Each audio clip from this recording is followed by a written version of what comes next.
nibaza ko atashika asubira gutonda muri ya nama shikiranganje, nibaza ko atasubira, none ntari muri leta, ari mu bashinga amateka, arashoboye kwivugira ivyo ashaka. Mugabo ikintu Rwasa yerekanye neza nuko yerekanye ko akoreshwa atari wakora, si wakora arakoreshwa. N'ikimenyamenya je no cambaza ikibazo kuzana amategeko agenga ubutari n'agataka mu Burundi yarusha, ico kintu ni ca Rwasa.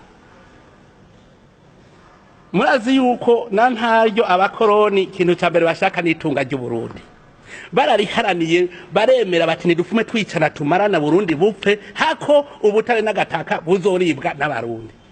Hanyuma babonye ko abarundi rero bakanuye, ubu ukazoza kabo babushize mu ntoki, itunga ryabo ni ryabo.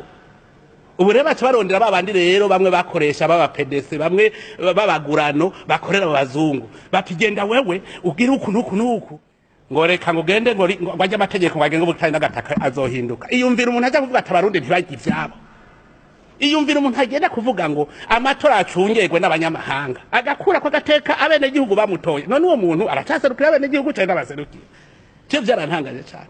Umuntu yitwa ko aserukira abene gihugu akavuga ati kuva mu Burundi intwaro ya demokrasi itegerezwa kuvaho, amatora acungegwe n'abazungu bakavantara. Uwo muntu aracari yahejeje kwambura iteka abarundi, vyaraheze. Je mbere simbona ivyiwe ingere vyifashe.